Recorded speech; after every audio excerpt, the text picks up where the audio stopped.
ಶ್ರೀ ಗುರುಭ್ಯೋ ನಮಃ. ಶ್ರೀಮದ್ಭಗವದ್ಗೀತಾ 6ನೇ ಅಧ್ಯಾಯ 4ನೆಯ ಶ್ಲೋಕ. ಯದಾ ಹೀನೇಂದ್ರಿಯಾರ್ಥೇಷು ನ ಕರ್ಮಸ್ವನು ಸಜ್ಜತೆ ಸರ್ವಸಂಕಲ್ಪ ಸನ್ಯಾಸಿ ಯೋಗಾರೂಢಸ್ತದೋಚ್ಯತೆ. When a man ceases to have any attachment for the objects of senses and for action and has renounced all sankalpas, thoughts of all world, he is said to have attained yoga. ಆರೂಢನ ಸ್ವರೂಪವನ್ನು ಹೇಳ್ತಾ ಇದೆ. ಯಾರು ಇಂದ್ರಿಯಗಳ ವಿಷಯಗಳನ್ನು ಮತ್ತು ಕರ್ಮ ಫಲಗಳನ್ನು ಸರ್ವಸಂಕಲ್ಪಗಳನ್ನು ತ್ಯಾಗ ಮಾಡಿದಾರೋ ಅವರನ್ನು ಸರ್ವಸಂಕಲ್ಪ ಸನ್ಯಾಸಿ ಯೋಗಾರೂಢ ಎಂದು ಕರೆಯಲಾಗುತ್ತದೆ. ಆರೂಢ, ಯೋಗಾರೂಢ ಅಂತ ಕರೆಯಲಾಗುತ್ತದೆ. ಯೋಗಾರೂಢ ಅಂತಂದರೆ ಆತ್ಮದಲ್ಲಿ ಏಕತೆಯನ್ನು ಹೊಂದಿ ಸುಖಿಯಾಗಿದ್ದವನು. ಆರೂಢ ಅಂತಂದರೆ ರೂಢ, ಆರೂಢ ಅನ್ನುವಂಥ ಪದಗಳನ್ನು ನಿನ್ನೆಯೂ ಕೂಡ ಮಾತಾಡಲಾಗಿದೆ. ಆತ್ಮನಿ ರೂಢತಿ ಇತಿ ಆರೂಢ, ಆತ್ಮನಿ ತಿಷ್ಠತಿ ಇತಿ ಆರೂಢ, ಆತ್ಮನಿ ಇತಿ ಕೇಲತಿ, ಕ್ರೀಡತಿ, ನಂದತಿ, ಆರೂಢ ಅಂತ ಹೇಳಿಸಿಕೊಳ್ಳುತ್ತದೆ. ಹಾಗಾಗಿ ಆರೂಢ ಅನ್ನುವಂಥ ಅರ್ಥಕ್ಕೆ ಆತನು ಬರುವುದಕ್ಕೆ ಮುಂಚೆ ಏನೇನು ಮಾಡಬೇಕು ಅನ್ನುವಂಥ ಪ್ರಕ್ರಿಯೆಗಳನ್ನು ಇಲ್ಲಿ ಹೇಳ್ತಾ ಇದೆ. 10 ಇಂದ್ರಿಯಗಳು ಬಹಳಷ್ಟು ಪ್ರಬಲವಾಗಿರ್ತಕ್ಕಂಥವುಗಳು. ದ್ರವತೀತಿ ಇಂದ್ರಿಯ, ಬಹಿರ್ಮುಖವಾಗಿರ್ತಕ್ಕಂಥ ಈ ಇಂದ್ರಿಯಗಳು. ಬ್ರಹ್ಮನು ಇವುಗಳನ್ನು ಹೊರಮುಖವಾಗಿ ರಚನೆ ಮಾಡಿದಾನಂತೆ.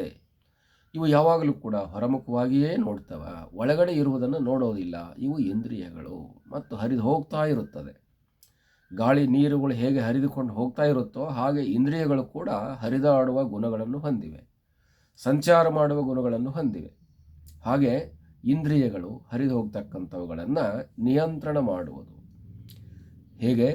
ಗಾಂಧಾರಿ ಗಂಡನ ಕಣ್ಣುಗಳು ಇಲ್ಲ ಅಂತಂದಾಗ ಅವನಿಗಿಂತ ಹೆಚ್ಚಿನ ಪದಗಳನ್ನು ನಾನು ಪಡೆಯಬಾರದು ಎಂಬ ಒಂದು ಸಾತ್ವಿಕ ನಿರ್ಧಾರದಿಂದ ತನ್ನ ಕಣ್ಣನ್ನು ಕಟ್ಟಿಕೊಂಡು ಅಭೂತವಾಗಿರತಕ್ಕಂಥ ಕಣ್ಣಿನಲ್ಲಿ ಶಕ್ತಿಯನ್ನು ಹೊಂದಿದಳು. ಆ ಕಣ್ಣುಗಳಿಂದ ಯಾವಾಗ ಒಮ್ಮೆ ತೆರೆದು ನೋಡಿದಾಗ ವಜ್ರದೇಹವನ್ನು ಮಾಡತಕ್ಕಂಥ ಶಕ್ತಿಯನ್ನು ಹೊಂದಿತ್ತು ಆ ಕಣ್ಣುಗಳು. ಯಾವುದನ್ನು ನಿಯಂತ್ರಣ ಮಾಡ್ತೀವೋ ಆವಾಗ ಅವು ಶಕ್ತಿಯನ್ನು ಪಡೆದುಕೊಳ್ಳುತ್ತವೆ ಅನ್ನುವುದನ್ನು ಇಲ್ಲಿ ತೋರಿಸಲಾಗಿದೆ. ಹಾಗಾಗಿ ಇಂದ್ರಿಯಗಳನ್ನು ನಿಗ್ರಹ ಮಾಡಬೇಕು. ಇನ್ನು ವಿಷಯಗಳು, ಪ್ರತಿಯೊಂದು ಇಂದ್ರಿಯಗಳಿಗೂ ಪ್ರತಿಯೊಂದು ವಿಷಯಗಳಿದೆ. ಆ ವಿಷಯಗಳಲ್ಲಿ ಮನುಷ್ಯನು ರಮಮಾನವಾಗ್ತಾನೆ. ಮನಸ್ಸನ್ನು ಹರಿಬಿಟ್ಟಾಗ ಆ ಇಂದ್ರಿಯ ವಿಷಯಗಳು ಅವುಗಳನ್ನು ಅನುಭವಿಸುವುದಕ್ಕೆ ಮುಂದಾಗುತ್ತದೆ. ಆ ವಿಷಯಗಳು ಸುಖಕಾರಿಗಳಲ್ಲ ಅನ್ನೋದನ್ನು ಶಾಸ್ತ್ರಗಳು ಹೇಳುತ್ತವೆ. ಆ ವಿಷಯಗಳು ಮನುಷ್ಯನಿಗೆ ಮಾರಕವಾಗಿವೆ. ಕಣ್ಣಿಗೆ ನೋಡುವುದು ಒಂದು ವಿಷಯ, ಕಿವಿಗೆ ಕೇಳುವುದೊಂದು ವಿಷಯ, ಹೀಗೆ 10 ಇಂದ್ರಿಯಗಳಿಗೂ 10 ವಿಷಯಗಳು. ಇವುಗಳನ್ನು ನಿಯಂತ್ರಣ ಮಾಡಿ ಈ ಇಂದ್ರಿಯ, ವಿಷಯ, ಮನಸ್ಸು ಇವುಗಳಿಂದ ಕೂಡಿಕೊಂಡು ಮನುಷ್ಯನು ಕರ್ಮಗಳನ್ನು ಮಾಡ್ತಾನೆ. ಆ ಕರ್ಮಗಳಿಂದ ಆಗ್ತಕ್ಕಂಥ ಫಲವನ್ನು ಪಡೆಯಬೇಕು ಎಂಬ ಆಸೆಯನ್ನು ಇಟ್ಕೊಂಡಿರ್ತಾನೆ. ಈ ರೀತಿ ಕರ್ಮಗಳನ್ನು ಮಾಡುವುದಕ್ಕೋಸ್ಕರವಾಗಿ ಅದರ ಮುಂಚೆ ಈತನು ಸಂಕಲ್ಪವನ್ನು ಮಾಡ್ತಾನೆ. ಇಂಥ ಕರ್ಮವನ್ನು ನಾನು ಮಾಡಿದರೆ ಇಂಥ ಫಲವು ನನಗೆ ಬರಬೇಕು ಅನ್ನುವಂಥ ನಿರ್ಧಾರವನ್ನು ಮಾಡ್ತಾನೆ. ಈ ಸಂಕಲ್ಪಗಳು ಮನುಷ್ಯನಿಗೆ ಸುಖಕಾರಿಯೋ ದುಃಖಕಾರಿಯೋ ಆಗಿರುತ್ತವೆ. ಸಂಕಲ್ಪಗಳು ಯಾವಾಗಲೂ ಕೂಡ ಲೋಕಾಂತರ ವಸ್ತುಗಳನ್ನು, ಗತಿಗಳನ್ನು ಕೊಡುವಂಥವುಗಳಾಗಿವೆ, ಕ್ಷಣಿಕವಾದ ವಸ್ತುಗಳನ್ನು ಕೊಡುವಂಥವುಗಳಾಗಿವೆ. ಸಂಕಲ್ಪಗಳು ಯಾವಾಗಲೂ ಕೂಡ ಆತನಿಗೆ ಸುಖವನ್ನು ಕೊಡಲಾರವು, ಆತ್ಮಸುಖವನ್ನು ನೀಡಲಾರವು. ಆದ್ದರಿಂದ ಆತ್ಮಸುಖಿಯಾಗಬೇಕು ಅಂತಕ್ಕಂಥವನು ಇಂದ್ರಿಯ ವ್ಯವಹಾರಗಳು, ವಿಷಯ ಭೋಗಗಳು ಮತ್ತು ಮನಸ್ಸಿನ ವ್ಯವಹಾರಗಳು ಇವುಗಳ ಸಂಕಲ್ಪಗಳನ್ನು ತ್ಯಾಗ ಮಾಡಿಕೊಂಡು ಯಾವಾಗ ಈತನು ನಿಸ್ತರಂಗ ಸಮುದ್ರ ಅನ್ನುವಂಥ ರೀತಿಯಲ್ಲಿ ನಿಲ್ಲುತ್ತಾನೆಯೋ ಆವಾಗ ಸರ್ವ ಸಂಕಲ್ಪ ಸನ್ಯಾಸಿ ಅಂತ ಹೇಳಿಕೊಳ್ತಾನೆ. ಅದನ್ನೇ ಯೋಗಾರೂಢ ಅಂತ ಕರೀತಾರೆ.